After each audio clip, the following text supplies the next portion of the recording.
There was a question asked in the forum about what size should I draw my pet portrait. And scale for pet portraits was the title. And boy, that's something else I think that is going to be a matter of preference, maybe your experience. I tend to look at things as what kind of detail do I want to put in it? I know that takes some experience. The smaller, though, it's going to be harder to put the information you do have. You make it bigger. You start, let's just say, for example, if you double the proportions on the outside and say, well, I'd like to do a great big one, it's going to be 4 times the work. So some of these things just come from, wow, I'll never do one that big again.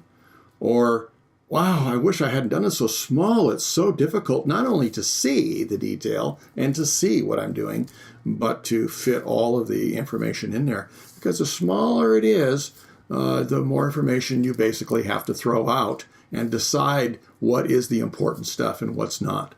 Some of you may get stuck on the fact that for a particular project I use a certain size. Kay Brenning, you mentioned that, and Judy Lewis says that she usually goes by how big the eyes are going to be because that's her focus. And so there could be a number of reasons why you might like to draw a little bigger or not.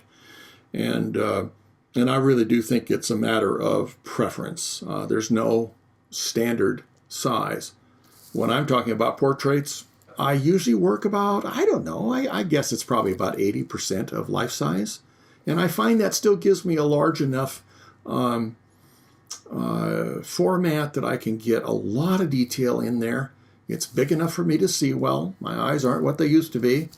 But I'm also not making a career out of doing this drawing that, again, the bigger it is, the more time it's going to take if you haven't just stopped to think about that.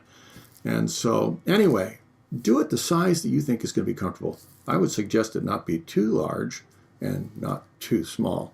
And you can get so small that it makes it very difficult. I've done small pictures that took much more time than if I had just done it a comfortable size.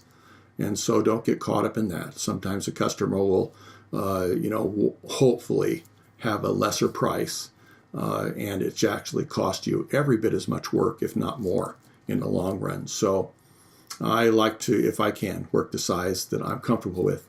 And I have experience in being able to get the kind of detail I want. So that might help.